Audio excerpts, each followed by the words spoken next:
The broadcast is now starting. All attendees are in listen-only mode. Hello, everyone. Thank you so much for participating in our Alzheimer's Learning Day and for joining us for today's webinar, a crash course to caring for your loved one with dementia. My name is Lakelyn Hogan, and I am Gerontologist and Caregiver Advocate for Home Instead Senior Care, and I'll be our facilitator for today's Alzheimer's Learning Day webinar, specifically for our family caregivers. Alzheimer's Learning Day is brought to you by Home Instead Senior Care, a network of locally owned franchise offices. Home Instead Senior Care's network offers in-home care with an individualized approach to keeping your loved one safe and independent at home, and you can learn more at homeinstead.com. Before I begin, I just want to cover a few housekeeping items for today's webinar.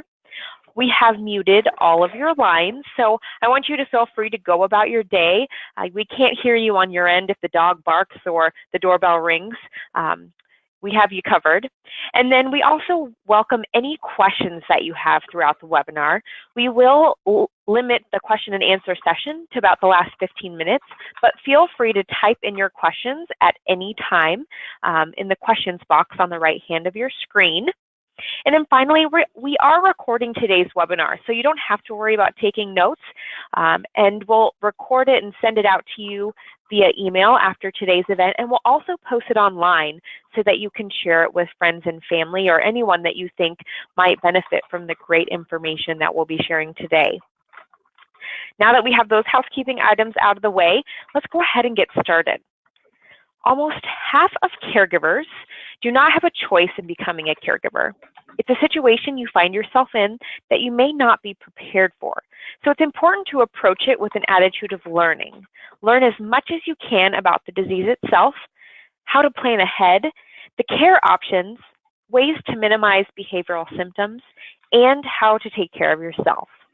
Today, we're joined by two experts to discuss these different approaches, the solutions and resources for some of the most common, I don't know how to deal with this type situations, and the challenges that you might face when you care for a loved one with Alzheimer's disease or another form of dementia. So I'm going to start out by introducing our two experts. First, our expert is Grace Whiting. Grace is the Chief Operating Officer at the National Alliance for Caregiving, a nonprofit dedicated to advancing family caregiving through research, innovation, and advocacy. At the Alliance, she has contributed to several national projects, including the Dementia Caregiving in the U.S. report with the Alzheimer's Association. She also helped with the Talk Brain Health Conversation Kit for families that are caring for someone with memory loss, and that was in conjunction with the Alzheimer's Foundation of America. And finally, a white paper on building a state Alzheimer's plan. In addition to her work at the Alliance, Ms. Whiting also served as the Advocacy and Communications Director at the Leaders Engaged on Alzheimer's Disease Coalition, or LEAD Coalition, and as the Director of Strategic Initiatives and Communication, and as a Special Assistant to the Executive Director at the Alliance for Home Health Quality and Innovation in Washington, D.C. Grace is a great wealth of knowledge in the caregiving space, so we're excited to have her. And then our second guest is David Gest, a Home Instead Senior Care franchise owner. David began to witness caregiving firsthand through the hardships of his aging father, who was diagnosed with congestive heart failure. Having recently left a long career in advertising, he was ill-prepared to appreciate the difficulties associated with aging. His father, Fred, fought to remain at home as the disease took its course, and the entire family pitched in to make that wish come true. David decided to do whatever he could to help other aging adults, and purchased a Home Instead Senior Care franchise for the Bryan College Station, Texas area. Ironically, David's father passed away the very week his Home Instead franchise opened for business.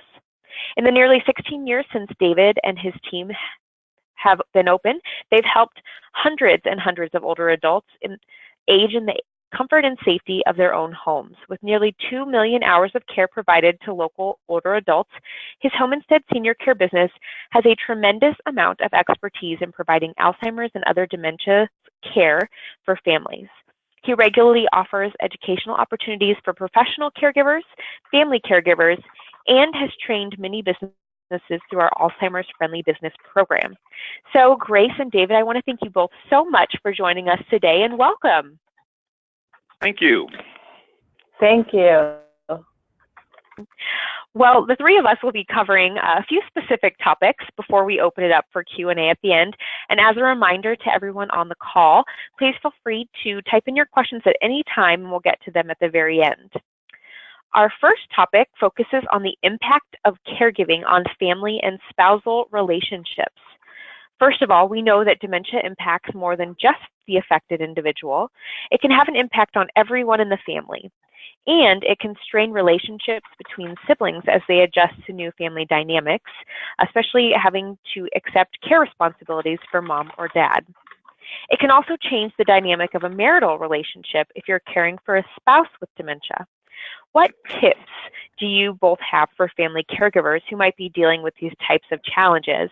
And Grace, I know that you, at your organization, the National Alliance for Caregiving, you guys have done quite a bit of research on the different caregiving roles.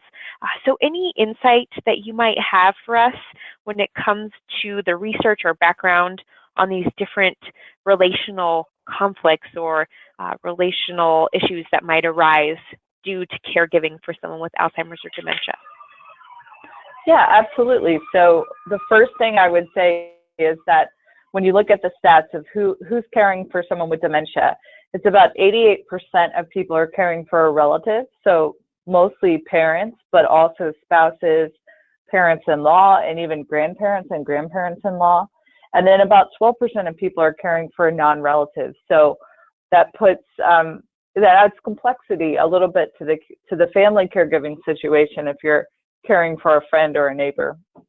The thing I would say too is that although it's only about 12% of caregivers are caring for their spouse, if you are taking care of your spouse, that is a situation that requires extra care and time. So we know on average, people who are caring for a spouse or partner with dementia can spend 55 hours a week providing care, which is twice as much as your typical dementia caregiver.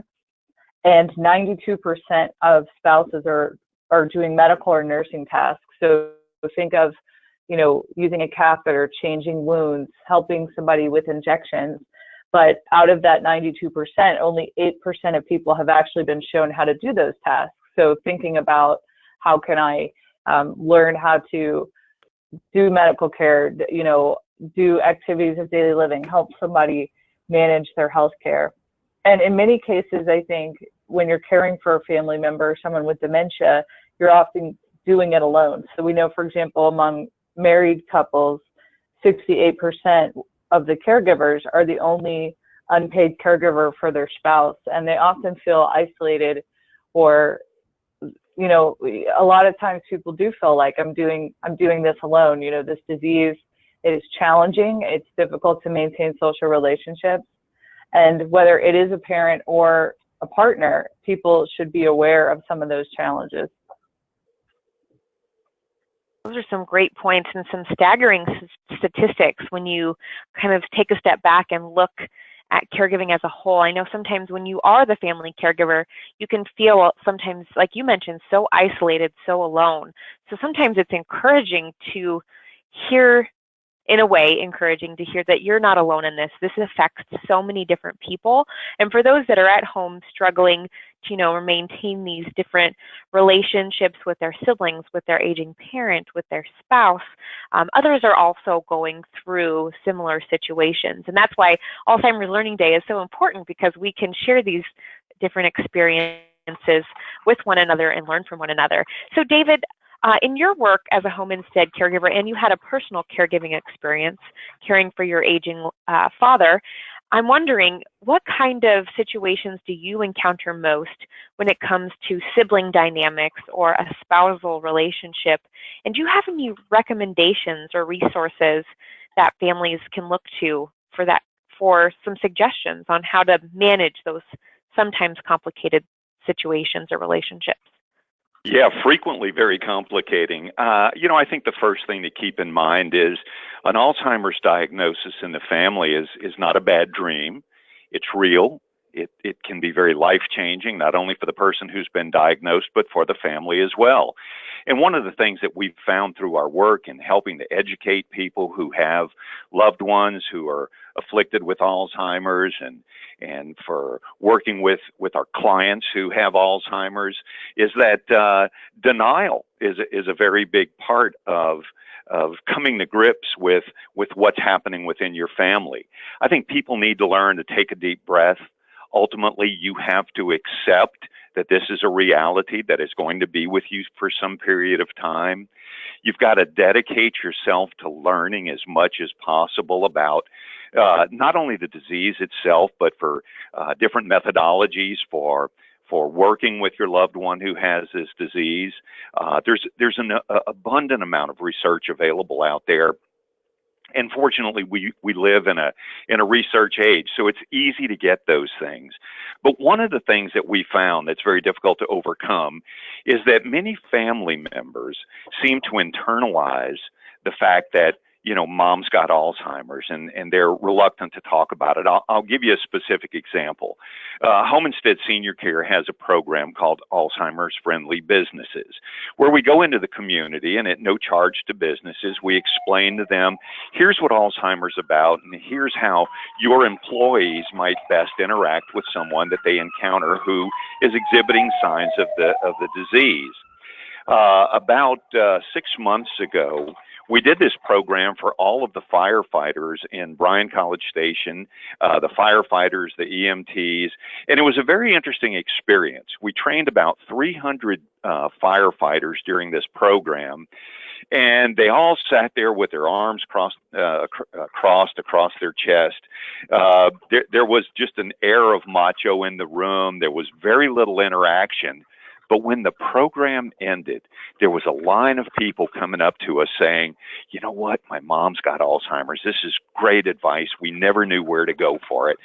So information exists out there. It's not very difficult to find. The statistics are sobering. You know, we frequently say that everybody has an Alzheimer's story. And that very much seems to be the case. But failure to accept that there's a problem in your family, that there's an issue that requires your time, your attention, in some cases your resources, is really the first step towards getting down that road of being able to cope with this. You know, one thing about Alzheimer's disease, you don't get a lot of advance notice that Alzheimer's is going to affect one of your loved ones. Alzheimer's is typically not a result of a lot of lifestyle choices. It's a disease that affects the brain, and it can happen to anyone. So we know that aging is obviously a big sign of this, and as the adult children of aging parents start to notice the changes in their parents, they should consider that this could be something that's going to affect the entire family for a long time, and they need to prepare themselves. Thank you for sharing all that information. You're so right. You know, oftentimes when families get a diagnosis, they might have noticed a few signs and symptoms leading up to that diagnosis, but now their entire world has changed. And I've seen in my work with families, sometimes it can create a lot of conflict between the siblings and who's going to be the primary caregiver, or when the other siblings should chip in and help the main caregiver. David or Grace, do either of you have some advice or recommendations or resources for siblings that might be struggling with, you know, who takes over what care responsibilities, or is it best to have a lead caregiver? Any thoughts on those types of situations or questions? Yeah, I would say, this is Grace. I would say that what makes sense and what I've seen done that's actually led out of a group called the Family Caregiver Alliance is an exercise where you identify sort of the circle of care. So you draw a caregiving map and you put, you know, the person you're caring for in the middle, and you put yourself, and then you just start to think about who all is in the neighborhood that's helping to care for this person. So other siblings, friends, neighbors, you know, people in a faith community, people that you might professionally interact with, and start to think about who is doing what within this care circle, where are the gaps that need to be filled, and who is really best suited to fill that. So I met someone a couple weeks ago who was saying that in their family, they're caring for an older person with dementia, and there's 3 adult children who are helping to provide care. And they've actually split it up. So they said, okay, Jane is really good at finances and she's long distance. She lives a couple states away. So Jane is going to handle the finances, dealing with the insurance companies, paying for medications and so forth. And, you know, Joe is in town and he's really good at running errands, fixing up things around the house. So he's going to do that. And then, you know, the third sibling does more of the high touch type of help and coordinating with other providers of care. So just thinking about and assessing like really who all is part of this. And I think the other piece of that is neutralizing some of the feelings of guilt that may be around it. So just because you're long distance or maybe you're not a real touchy-feely person doesn't mean that you can't contribute to the caregiving on the whole. And sometimes if you're not the primary caregiver, you can be helpful in helping the person who is, and just asking that person, I know you're caring for mom every day, and I know it's stressful. What can I do to help you? That's a great. You know, and I would just echo. David? Yeah, I would just echo what Grace said there. I think, you know, one of the keys is obviously acceptance, and then comes preparation. And, you know, to Grace's point, trying to involve as many people in the process of providing this care is critically important. So you've got to be somewhat formal about it, and everybody has to have a role, as Grace mentioned, that's suitable to their presence, their characteristics, their relationship with the person who's been afflicted with Alzheimer's, and all of those things are very important. To the degree that you can educate yourself and the degree that you can prepare yourself, you're going to see that you're going to have success. But I think one of the things that happens more often than not is people underestimate the number of resources that are going to be required, because once again, this is a progressive disease. And the way that we would urge people to consider caring for their loved ones in early stages of Alzheimer's, for example, is considerably different than what is going to be needed in mid and late stage Alzheimer's care. As the disease progresses, so should your education. And so should your focus on taking care of yourself so that you can, in turn, provide care for others. That's a great point, David. Yeah, making sure that you're prepared. And you mentioned that Alzheimer's is a progressive disease, which we know. And as the individual progresses through the different stages, they're likely to need more hands-on care. And another aspect of providing care is keeping them engaged in activities and keeping them, we know that if you're keeping them engaged in different activities, that the symptoms of Alzheimer's can oftentimes be decreased. So I'm going to shift our focus a little bit to the next topic, which again, thank you for all those resources and tips for those family dynamics. But I kind of want to shift to that topic of different activities, because oftentimes I hear from families that are struggling to keep their loved ones occupied and engaged in meaningful activities, especially when the hobbies that they used to enjoy or they used to do frequently have now become really frustrating because they've had a decline in their cognitive abilities and are no longer able to do the activities they once loved, or maybe they have mobility issues and they can't do the activities that they once loved. So I'm going to look to both of you for suggestions on how to keep someone with dementia engaged in meaningful activities. So, David, do you have any initial thoughts on the activity side of things? Well, I do, Lakelyn. I think one of the things that we have to consider is the value of a variety of types of activities for our loved ones who are suffering from dementia. There are physical activities that a person can become involved in, but you've also got to consider cognitive activities, those things designed to help your cognition remain in place for as long as possible. There are sensory activities, there are emotional activities, and all of them are very important.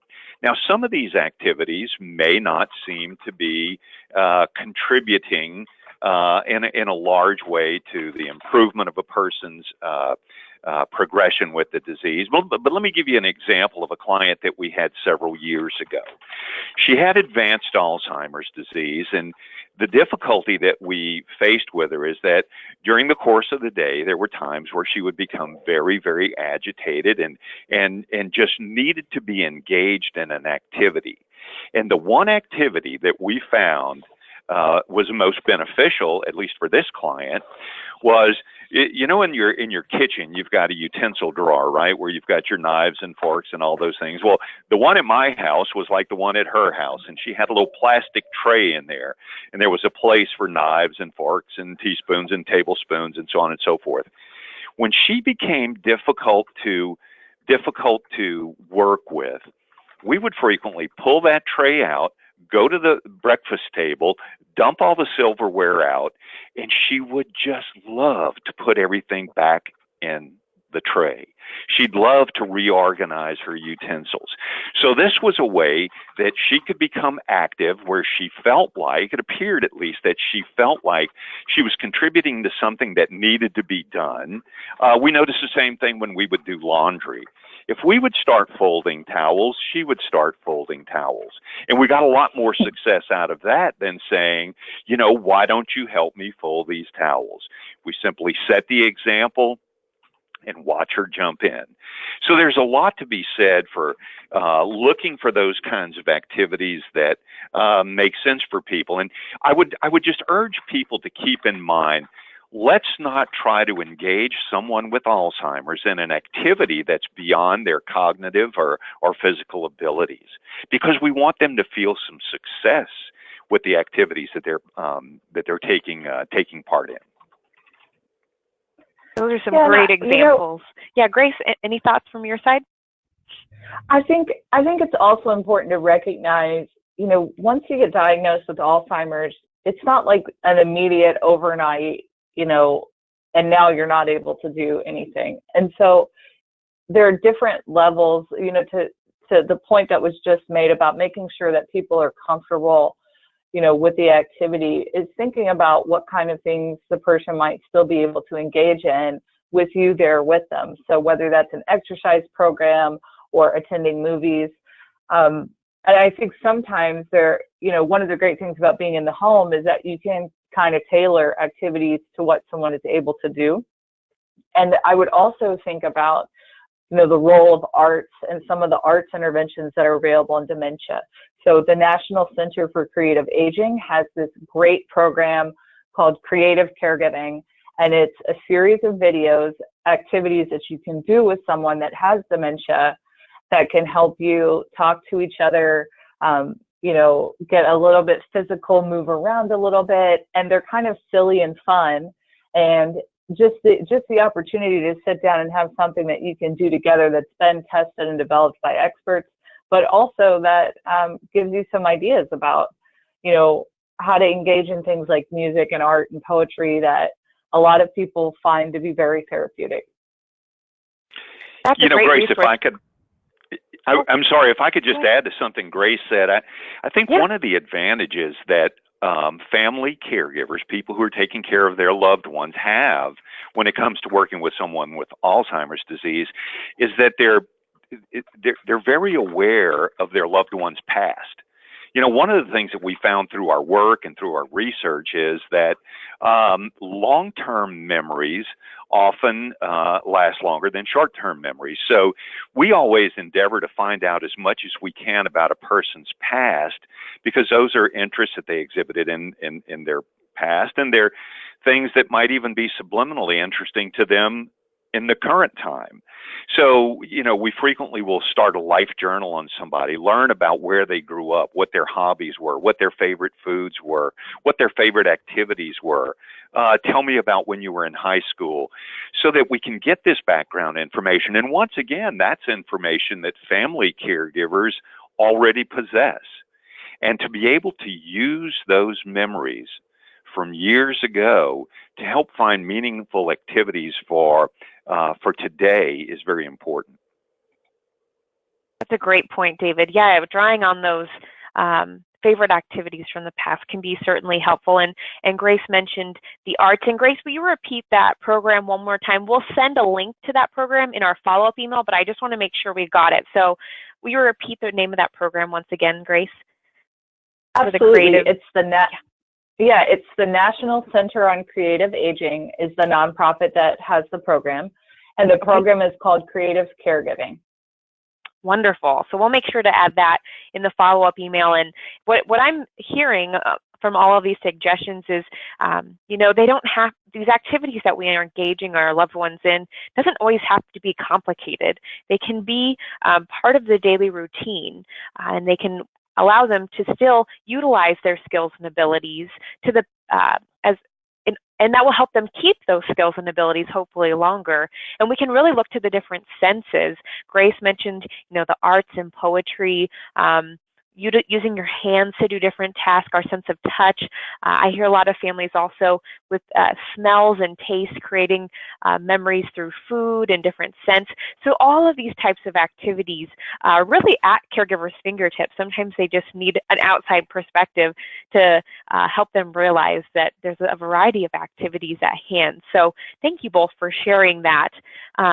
And I'm going to switch us to another topic. I got to keep us on schedule. That's part of my job as the moderator. But our next topic, we're going to shift the focus to the caregiver. And we've talked a tiny bit about this already. But we know that family caregivers are dealing with a lot. They have full schedules. They have different demands on their time. They might be feeling stress, guilt. If they're a younger caregiver, they might have, their children to care for, their aging parent to care for. So we need to make sure that caregivers are taking care of themselves so that they can continue to provide care for their loved one with Alzheimer's or dementia. But we know that sometimes that can be much easier said than done. So the question I'm going to pose is, why is it so important for caregivers to make time to care for themselves, and how can they make it a priority? And Grace, would you mind sharing any insight that you have from any of the research your organization has done in relation to that topic? Yeah, absolutely. I think the first thing is about half of dementia caregivers say that providing care is emotionally stressful, and 3 out of 10 say that it also involves physical strain. So there's this touch aspect again, that it can be hard on your body as well as your mind and your heart. And then there's about 4 in 10 caregivers that say that their health is good, but that's a lot lower than non-dementia caregivers. And more often than not, dementia caregivers are nearly twice as likely to say that their health has gotten worse as a result of caregiving. Now, there's an analogy I think is really good when it comes to caregiving, and that is, when you're board an airplane and they say if there's going to be an emergency, you always want to put on your safety mask before you put on the mask of the person next to you. And I think caregivers sometimes think, I've got to give my all to this person I'm caring for. And if I take time to care for myself, that's selfish. But it's actually one of the best things you can do as a caregiver, because taking time for yourself allows you to be a better caregiver, to be better rested, to be better prepared in order to provide care to someone else and to identify what needs are there. And you have to think too, if something happens to you because you burn out or because you're overwhelmed, who is going to care for the person that has dementia? And the only other thing I would say is that there are a lot of very positive depictions in the media about, dementia and caregiving, and that everything is always really happy. And it's totally okay to be upset at dementia, to get mad at dementia, to say, this isn't a wonderful experience. I'm sad. I have grief. I miss the person I'm caring for, and I'm having difficulty with that. And that is a totally normal part of the caregiving experience. So recognizing and giving yourself permission, it is okay to be sad, to miss the person, but also to be looking for positive ways that you can work together, as you're going through the caregiving journey. I love that analogy, Grace. We have to put on our own safety mask as caregivers, take care of ourselves and our mind and our body so that we can put that safety mask on the person next to us. So I like that analogy. Thank you so much. David, any thoughts from your perspective, maybe any signs that it's time to get help or approaches to stress relief or that sort of thing when it comes to caregiver self-care? Well, I think the first thing that everyone has to consider is that we're not born with an innate sense of providing for others who have Alzheimer's.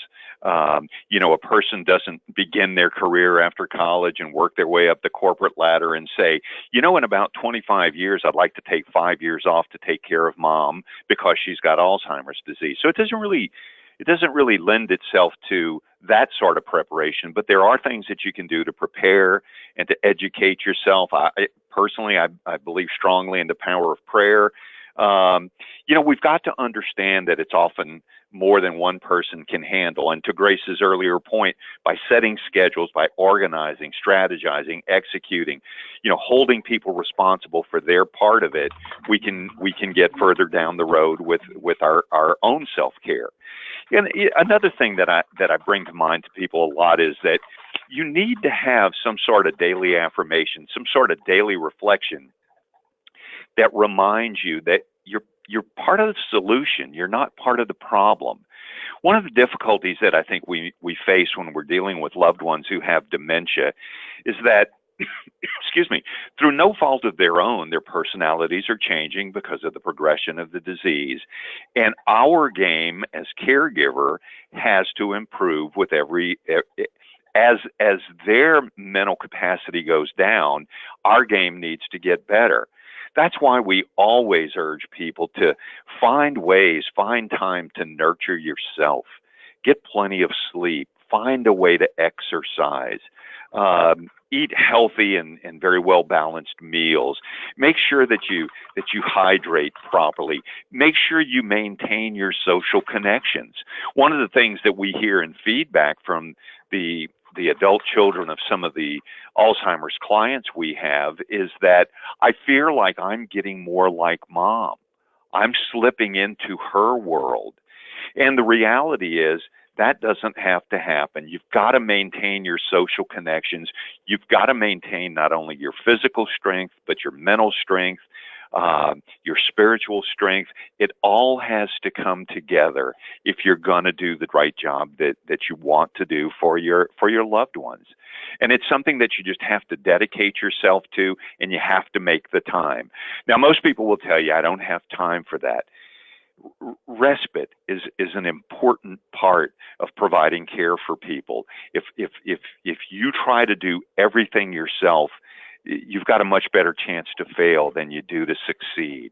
And so you've got to set yourself up so that you have the greatest opportunities to succeed. And part of it involves all of this self-care, this ability to deal with the stress, to deal with the guilt. And there's counseling available. There are support groups available. There are just an abundant number of opportunities to talk to other people who are going through what you're going through or who have been through what you're about to go through, who can tell you the value of these things. It's one thing to listen to a quote-unquote expert who's never really experienced any of this themselves. It's another thing entirely to talk to somebody who's been down that road, and they'll tell you the real-world applications and the values associated with taking care of yourself first.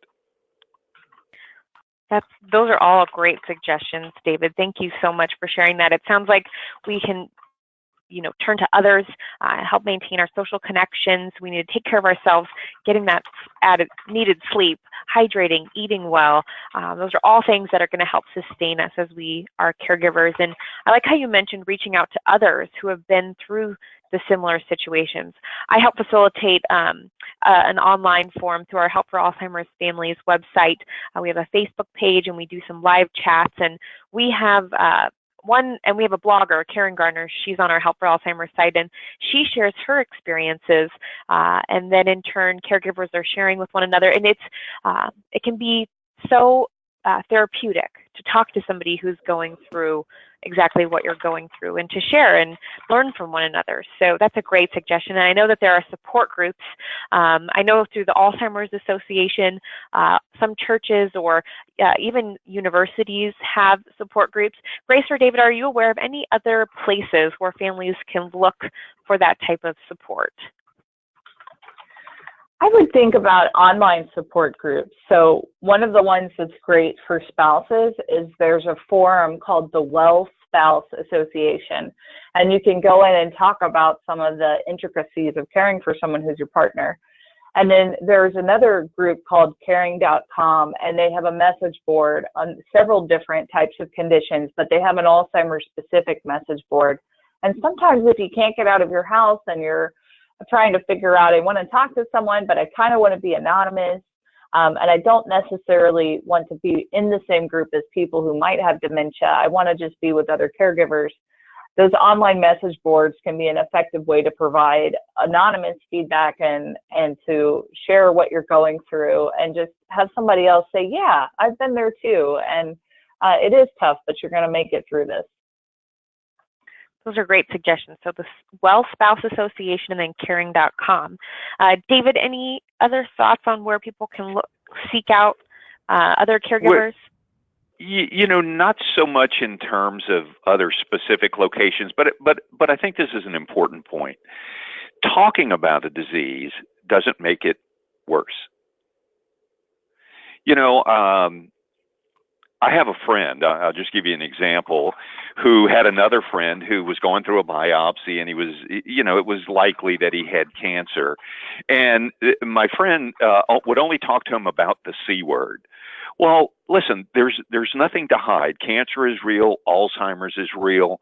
The more we bring it out, the more we lay it out there and we talk about it, the less intimidating it is, the less fear we feel. The more we educate ourselves, the more we know about it, the more we talk about it, the more it becomes relevant to us, the more we come to the realization that this is real, it's going to be with us for some time, and let's find resources. Let's find a way to talk about this. You know, there are a lot of things that life does not prepare us for. And we've got to go out there and we've got to be the stimulus to learning. We've got to be the stimulus to making things happen within our own families. And it's not something that can be swept under a rug.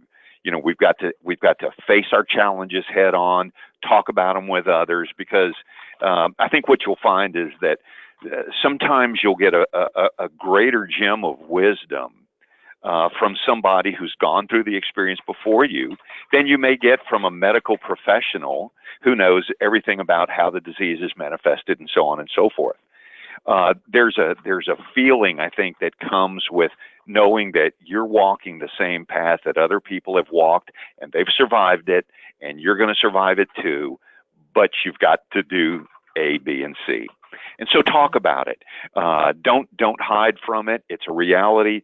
Talk about it, learn about it, and you'll have a more satisfying outcome from the caregiver standpoint. That's a great point, David. You're right. I think the more we talk about it, you gave the example when you talked to the firefighters, you know, at first it didn't seem that they were all that interested, and at the end they were lining up sharing their stories about how Alzheimer's has affected them. And I just had a similar situation when I talked about Alzheimer's, and afterwards people came up to me and said, I had an experience with Alzheimer's. My dad, my grandma has been affected. So you're right. The more we talk about it, the more we'll see that it is a commonality. And I heard a statistic that over 5 million Americans have Alzheimer's disease or a form of dementia. So it is more common than we like to think it is in some cases. And that's why this day is so important, Alzheimer's Learning Day, because we're learning, educating, sharing our experiences. So thank you both for all of those great suggestions. And we're going to cover one more topic before we move to Q&A. So as we get ready for the Q&A time, the last 10 to 15 minutes, please feel free to type your questions in on the screen. There's a questions box. We'll be getting to questions in just a little bit. You don't have to wait. You can type in your questions now. But one last topic revolves around care options, and we've talked a little bit about this You know, David spoke to the importance of getting respite involved in when we talk about, Grace talked about care planning, who's in the circle of care. You know, it doesn't always have to be family members. You can pull outside resources in, certainly. So I was going to ask David first, when we're bringing in outside care or help to provide caregivers respite or the needed assistance that maybe they can't provide for their loved one, what should families consider as they explore the different care options to aid in this caregiving journey, caring for someone with Alzheimer's or dementia? Sure. You know, I think there are a lot of things to consider, and we all know that. One of the things that strikes me particularly about a loved one who has Alzheimer's is they tend to cling to the familiar. And so to be able to have respite help to come into the home as opposed to taking the person with Alzheimer's out of the home into another, into a care facility or into another environment where they can be the recipients of this care, I think it's important that they remain in familiar surroundings. You know, you've really never seen fear on someone's face until you see somebody with Alzheimer's who's, you know, the family's decided that they need to be in a facility. And it can be the greatest facility in the world, but the fear that's on the face of that person who recognizes with their limited capacity at that point, who recognizes now I'm going into a place where nothing is familiar, nothing smells the same. Where are the pictures of my grandchildren? They used to be on my refrigerator. You know, we know that there's a lot of upheaval in the minds and the lives of people with Alzheimer's disease. So to the degree that we can keep them in familiar surroundings, I think you see an exponential increase in their response to this respite care. Thank you so much, Yeah, David. and I think, Grace, yeah, any additional thoughts on your side? I think as people are thinking about care options, they should think about what kind of help they need. So some common things for somebody with dementia, things like who's going to help with medication management? What if I want to enroll someone in a clinical trial? How would I transport them there and get them there, and what kind of care would they need? And I think also thinking about within home care and working with home care, what can you learn from a home care team, and what can they do to kind of help you enjoy that relationship a little bit? The other thing to think about for families is if you are paying for something out of pocket, remember that all of us are aging, all of us are looking forward to our own future. And so to the degree that you can, you want to continue to save for your own retirement, for your own long-term care needs. But we've done some research previously, and we know that people who step out of the workforce, for example, to care for an aging parent can lose about $300,000 over their lifetime in lost retirement income. And so you want to be thinking about how am I going to pay for this and what assets might be available to help me cover what I need. And also how can I protect my own future and my children's future and balance that with caregiving. Wow, Grace, that's something we haven't really even touched yet. That is a really great point. So families, when they consider, you know, how to pay for these types of services, you know, that they need to also be thinking about their own retirement future and saving. So those are some great points. I know when it comes to the types of care and the types of payment for care, that's where sometimes families can struggle. They might not know, you know, what are my options? Does the government pay for any of this? My dad's a veteran. Are there any benefits? Are there some resources that either of you are aware of, or anywhere that families can go to dive deeper into this issue, into the different payment options or the different types of care options? Well, I can think of a couple of things off the top of my head. Grants that are available through the Hilarity for Charity program. I don't know if we've mentioned that yet on this call, but there are opportunities for people to apply for a grant so that they can receive respite care. The VA does have benefits that are available. There are a lot of community organizations. You know, we work under contract here in Bryan College Station with the Area Agency on Aging, who helps to offset the cost of in-home care for people who qualify. So, what we see probably more than anything else, though, is siblings coming together and participating in paying for the care that their loved ones need. We've got the 50-50 program that explains how do you go about having conversations with your siblings to talk about sharing the fiscal responsibility associated with caring for mom or dad. It's such a role reversal in the first place to find yourself in a position where you're doing for your parents what they did for you when you were an infant, and yet it's a reality. And it's one of those things that I think most people are very happy to put their resources towards. Now, one of the difficulties is you never know exactly how long this is going to last. And so to Grace's point, financial planning is important. And there are financial experts in every market in the United States who can give you the resources, who can give you the materials that are going to help you make good, strong, qualified decisions. So they're accustomed to doing that. Go out and ask. The more you ask, the more you'll find out. Thank you, David. I would just, Yep, there right. are actually two resources that I think could be really helpful. So the National Council on Aging has a website called the Benefits Checkup, and you can actually enter in information to the Benefits Checkup to see what types of additional help the person you care for, who's an older person, might qualify for. So I would definitely check out Benefits Checkup. And then the government has a website called longtermcare.gov, and it's got calculators on it to kind of help you figure out how to pay for long-term care and what the cost is going to be and other considerations. Fantastic. And again, we'll add those resources to the email that we're following up on. So thank you both for those great resources. I know that, it's so important for families to plan, especially when they get that initial diagnosis, especially if their loved one still has the cognitive abilities to engage in these types of conversations. What kind of care would you want? Where do you want to age if we have a preference? What's a plan A?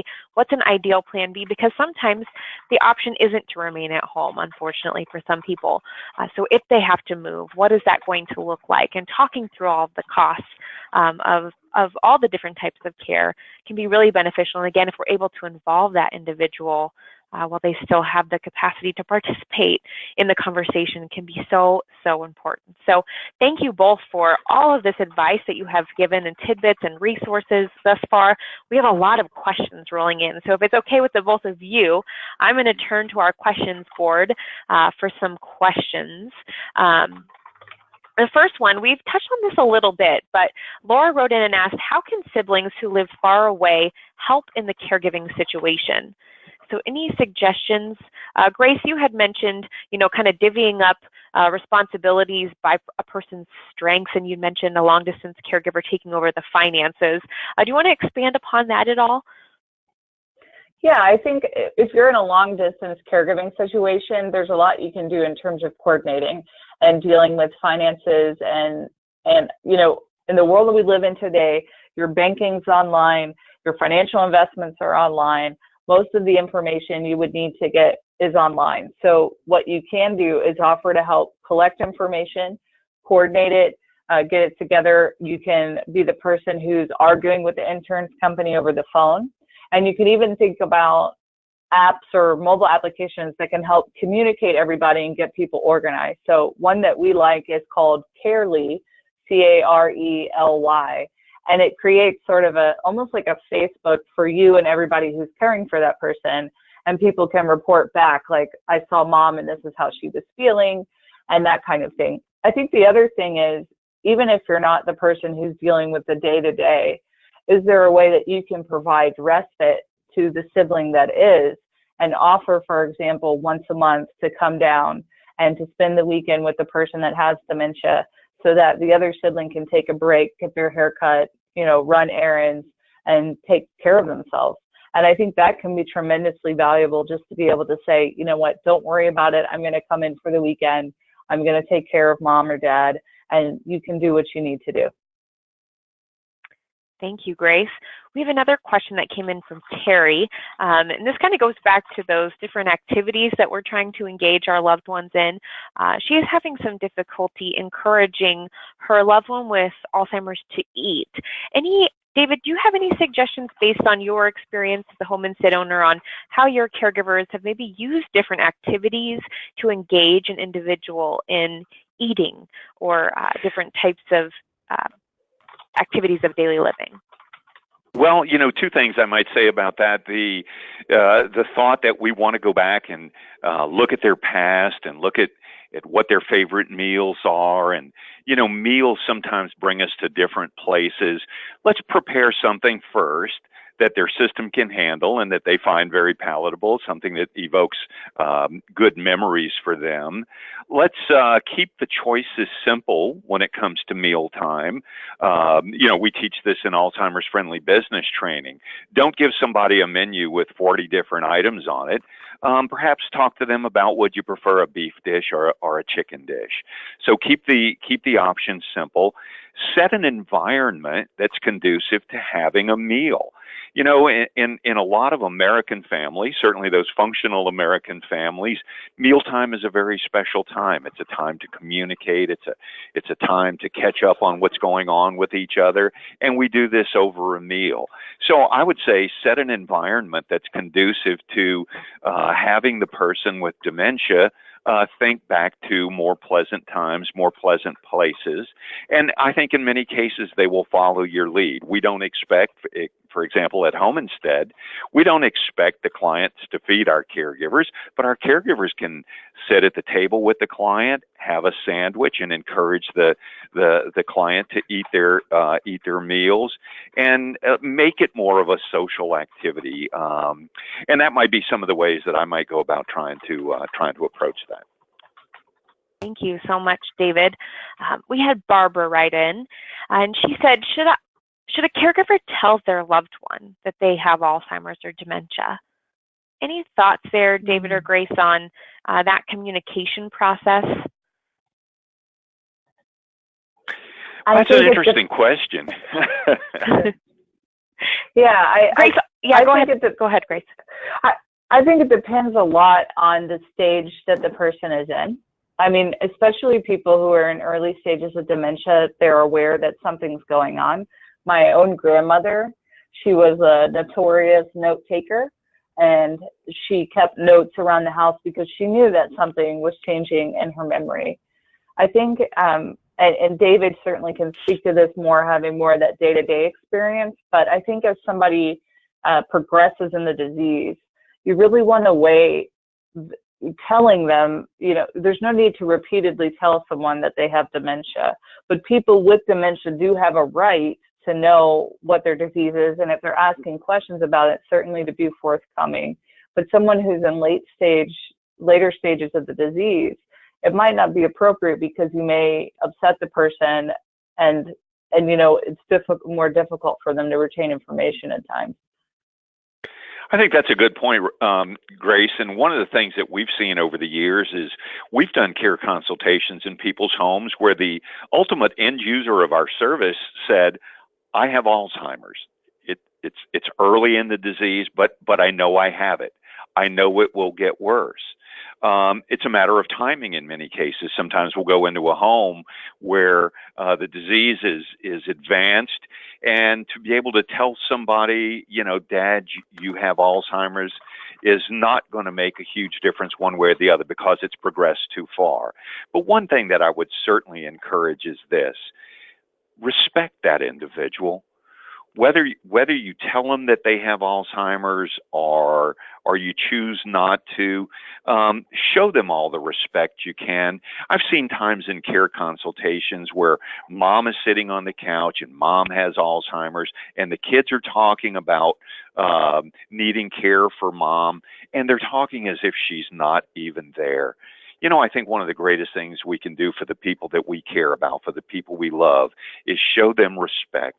And I think that we all have the ability in one way or another to be able to communicate in a way that that shows that we care, that we respect, that we know that they're not the person they used to be. I remember a number of years ago, I was talking to a gentleman whose wife was under our care, and she had severe dementia. And, he was telling me, he said, "Boy, Dave, she used to really be something." And I said, "Well, she's still something. And so use your memories. She's lost hers. Use yours to remember the great times and make this challenge as easy for them as you can." Some great advice, David, to treat them with the same dignity and respect, no matter where they are in their Alzheimer's journey. That's a great piece of advice. We have an interesting question that came in, or interesting perspective. Daryl wrote in and said, what if you don't have the standing to intervene, meaning you're a friend or a neighbor, the family of the person with dementia is not engaged? Are there resources for non-caregivers who are concerned?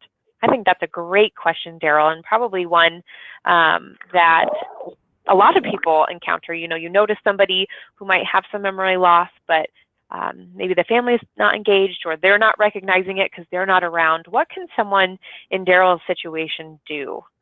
David or Grace, do you have any thoughts on that? Grace, I'll go to you first in case you have a few thoughts. Sure. So I think, a lot of this depends on how close you are with that neighbor, obviously, and what it is you're observing. And one thing I would just say is sometimes you might observe what is dementia, but it's not, dementia is an umbrella term. So when you say dementia, you could mean somebody has Alzheimer's or Lewy body dementia or frontotemporal disorder or any number of biological conditions, but sometimes people have memory issues that are just unrelated to that. They're forgetful. Maybe they're taking a medication that's causing memory issues. So I think one thing you can do is just start with a really neutral conversation. I've noticed that you're having, it looks like you're having some trouble with your memory. Is there something I can do to help? And then as the person talks to you about it, there are a lot of community resources that you can bring up and even suggest to them, I'm happy to go with you to this, to the doctors to get a screening. And I think a lot of people, especially older people, aren't aware that on your Medicare annual wellness visit, there is actually an option where you can ask the doctor to give you a cognitive screening. And if you're looking for sort of talking points and suggestions, we did create the Talk Brain Health Kit, which is for anybody, a family member or a friend, to kind of start that conversation with someone that, hey, I noticed you're having some memory issues, and maybe, we can help address them and go get it checked out. Awesome resources. Thank you. David, before we pose one more question, and I'll look to you for this, if we could advance to the resource slide, that way people can look at all the different resources that we've been referencing while we go over this one last question, because I think it is very important, because we talk a lot about stress of the caregiver at home, but sometimes there's a sense of guilt when it comes to caregiving. And there's been several questions about this. So I will just kind of pose this as one last open-ended question. Caregivers are dealing with so many different emotions. Oftentimes I find that caregivers are the hardest on themselves because they're going through a lot of stress and guilt. Maybe it's because they had to move a loved one into a facility setting, or maybe it's because they feel like they can't provide for the needs of their loved one, or maybe they're just sad because they're watching their loved one disappear kind of before their eyes, at least cognitively. Can you offer any final words of encouragement or support, David, to those caregivers? Well, I think, Lakelyn, one of the things that occurs to me is that if you're desperately seeking input, if you're desperately seeking help, it's there. I mean, we live in an information age. Information is available. Sometimes going online and finding things gives you the answer to all the questions, but you still don't know how to filter that in such a way that you feel good about yourself, you rid yourself of guilt. I know for many people, myself included, going to a spiritual advisor is somebody who can help you understand that this is just one play in a very grand scheme of things, and that we all have challenges in our lives, and it's how we respond to challenges that indicate what kind of success we're going to have. I don't know anybody who's gone down a completely smooth road their whole lives. There are bumps in the road, and you've got to be able to trust your friends, your other relatives, your business associates, your church family. There are just so many more people out there who are willing to help and offer advice and good counsel than will turn their back on you. People genuinely want to help others when they see that they're in very dire straits. And, we've actually seen some instances where the family caregiver was exhibiting more problems, more issues than the person who had dementia. So, when you consider, all the self-help, all of the take care of yourself first, and you avail yourself of the resources that you see on the screen and all of those people that you have family relationships with, you're going to find that there are people out there who are willing to listen, to advise, and to console. Wonderful. Thank you so much, David. Yeah, I always like to end every webinar when I'm talking to caregivers to just be kind to yourself and to utilize the resources and those around you. So you make some great points, because you are all doing the best that you can as family caregivers. You are providing the much needed care, and you just know that that loved one might not be able to verbalize it. Sometimes your siblings that are also contributing might not verbally say thank you, but everyone really does appreciate all you do, and we certainly appreciate all you do, and just keep up the good work. So with that, I just want to again thank everyone for joining us in today's webinar. You can visit alzlearn.com to, again, get a recording of this.